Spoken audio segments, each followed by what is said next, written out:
Bhadohi Lok Sabha seat से TMC प्रत्याशी ललितेश्वर त्रिपाठी ने कहा कि भाजपा की केंद्र और प्रदेश सरकार ने भदोही को विकास से अछूता रखा। सालों से चली आ रही कोनिया के पके पुल की मांग अभी तक पूरी नहीं हो पाई है। घोषणा किए जाने के बावजूद आज तक कोनिया के लोग पुल की बाट जोह रहे हैं।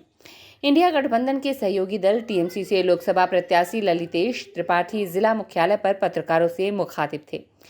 ललितेश पति त्रिपाठी ने अपना विजन गिनाते हुए 21 मई को सपा सुप्रीमो अखिलेश यादव के भदोही आगमन की भी जानकारी दी। उन्होंने कहा कि इंडी गठबंधन के सभी सहयोगी दल का भरपूर समर्थन हमारे साथ है। जनपद के विकास कार्य को गिनाते हुए उन्होंने कहा कि हमारे दादाजी द्वारा ज्ञानपुर के कैनाल पंप की स्थापना की गई थी। इसका लाभ आज भी किसानों को मिल रहा है, जबकि भाजपा की सरकार को 10 वर्ष बीत जाने को हैं, कोई एक कार्य भदोही जनपद के लिए नहीं किया गया है। भदोही अभी भी विकास से कोसों दूर है। भदोही में रेल लाइन के दोहरीकरण के संबंध में प्रधानमंत्री नरेंद्र मोदी द्वारा दिए गए वक्तव्य का हवाला देते हुए बनारस और प्रयागराज के बीच रेल लाइन दोहरीकरण किया गया। चूंकि भदोही दोनों जनपदों को जोड़ता है, इसलिए भदोही में भी रेल लाइन का दोहरीकरण हो गया। उन्होंने कहा कि भदोही के औराई में स्थापित चीनी मिल से हजारों परिवार को रोजी रोटी चलती थी, जो आज बंद पड़ी है। ललितेश पति त्रिपाठी ने कहा कि भाजपा सरकार उत्तर प्रदेश के प्रत्येक जनपद में मेडिकल कॉलेज खोलने जाने का दावा करती है, लेकिन भदोही के लोग अभी भी मेडिकल कॉलेज के इंतजार में हैं। कालीन निर्यात के मामले में नंबर 1 भदोही को अभी तक मेडिकल कॉलेज नसीब नहीं हुआ। भदोही में अभी तक उच्च शिक्षा के लिए विश्वविद्यालय की स्थापना नहीं की गई है। इस वजह से यहाँ के बच्चे उच्च शिक्षा के लिए जनपद से बाहर जाते हैं। ललितेश पति त्रिपाठी ने कहा कि समाजवादी पार्टी की सरकार में जनपद में एक ट्रॉमा सेंटर की स्थापना की गई थी, जो बनकर तैयार है, लेकिन अभी तक चालू नहीं हो पाया है। लोकसभा चुनाव में पश्चिम बंगाल में कांग्रेस और टीएमसी प्रत्याशी के आमने सामने चुनाव लड़ने के सवाल पर ललितेश पति ने कहा कि हर जगह की स्थिति अलग होती है। उत्तर प्रदेश में हम कांग्रेस और टीएमसी एक साथ हैं। टीएमसी प्रत्याशी के साथ मंच पर सपा के जिलाध्यक्ष औराई, ज्ञानपुर भदोही के सपा अध्यक्ष, 2 पूर्व प्रत्याशी, शिक्षक नेता, भदोही विधायक और प्रतिनिधि मौजूद रहे, जबकि सहयोगी दल कांग्रेस और आम आदमी पार्टी से केवल जिलाध्यक्ष नजर आए। स्ट्रीट बस के लिए भदोही से नितेश श्रीवास्तव की रिपोर्ट। माननीय राष्ट्रीय अध्यक्ष और उत्तर प्रदेश के पूर्व मुख्यमंत्री आदरणीय अखिलेश यादव जी 21 तारीख को भदोही के पवित्र धरती पे आ रहे हैं। सारे इंडिया गठबंधन के कार्यकर्ताओं को, नेताओं को संबोधित करने और भदोही जनपद को अपना संदेश देने के लिए 21 तारीख को राजपुरा चौराहे के बगल वाले मैदान पे दोपहर 1 बजे उनका कार्यक्रम आरंभ होगा। मेरा निवेदन है कि ज़्यादा से ज़्यादा संख्या में लोग आएँ, उनकी बात को सुनें। टीएमसी के भी कुछ बड़े नेता आ रहे हैं कार्यक्रम। हम लोगों के 2 वर्तमान सांसद का कंफर्म कार्यक्रम आ गया है। आदरणीय कीर्ति आज़ाद जी, जो कई बार के सांसद हैं और इस बार दुर्गापुर के हमारे टीएमसी के प्रत्याशी हैं, और साथ ही साथ राज्यसभा के सांसद सुष्मिता देव जी, जो 4 बार की सांसद हैं, वो भी इस कार्यक्रम में शामिल होने के लिए आ रहे हैं। साथ में और अन्य नेता आ सकते हैं, अभी उनकी कॉन्फर्मेशन नहीं आई है। अच्छा, कांग्रेस से की नजदीकी आपकी थी, बड़ी दूरी दिख रही है, कहीं दिख नहीं रही। अरे यहीं पे इससे पोस्टर में राहुल जी ऊपर हैं, बिल्कुल नंबर 1 पे हैं। मैंने सारे नेताओं से, अविनाश पांडे जी जो उत्तर प्रदेश के प्रभारी हैं, वो आए, उन्होंने यहाँ पे कार्यकर्ताओं को संबोधित किया। मैं शुरू से सारे राष्ट्रीय स्तर के नेताओं से निवेदन कर रहा हूँ कि यदि आपके पास वक्त हो तो आप आइए, आपका आशीर्वचन यहाँ जनता के बीच में हो। पर आप जानते हैं कि चुनावी खर्च की एक सीमा होती है, उस सीमा को मैं पार नहीं करना चाहता हूँ।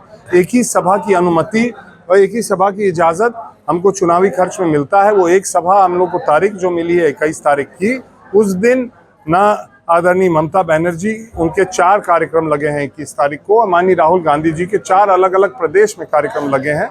तो इसलिए मैंने सोचा कि उन लोग को ना डिस्टर्ब करें। माननीय राष्ट्रीय अध्यक्ष जी हम लोग के लिए पर्याप्त हैं। उनको जनता सुनना चाहती है, देखना चाहती है, और उनके साथ कंधे से कंधा मिला के चलना चाहती है उत्तर प्रदेश की जनता, इसलिए उनका आना हम लोग के लिए पर्याप्त है। छोटा सा क्वेश्चन ये, जब चुनाव एकदम पीक पे आ चुका है, लगभग आप पूरा क्षेत्र टहल चुके हैं, अब किन मुद्दों पर और किससे लड़ाई आपकी? हम लोग की लड़ाई अब समय से हो गई है। 4-5 दिन बचे हैं। कैसे हम हर व्यक्ति तक पहुँचे, ये मेरे अंदर एक लालसा है, एक मेरी प्यास है।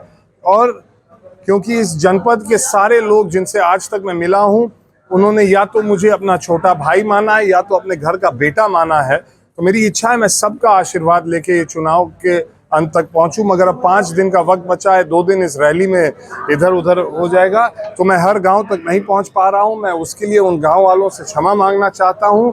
मैं जानता हूं आप स्नेह प्रेम मुझे देंगे।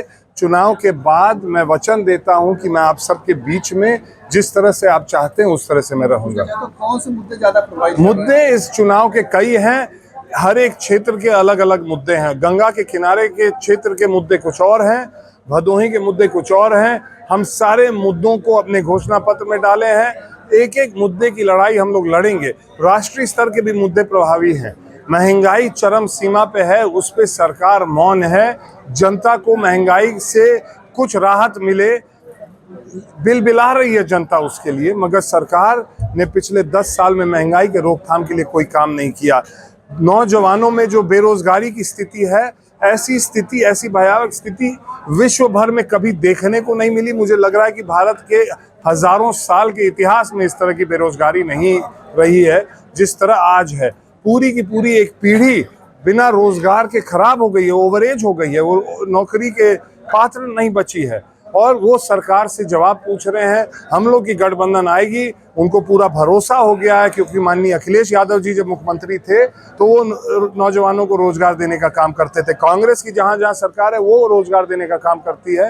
ममता बनर्जी रोजगार देने का काम करती है, तेजस्वी यादव रोजगार देने का काम करते हैं, अरविंद केजरीवाल रोजगार देने का काम करते हैं। सिर्फ और सिर्फ Bharatiya Janata party paper leak देने का काम करती है। मैं सिर्फ एक चीज पूछना चाहता हूँ, 4-5 काम ऐसे बता दीजिए आप जीतने के बाद प्राथमिकता क्या है? हम लोग लड़ाई लड़ेंगे इस क्षेत्र में।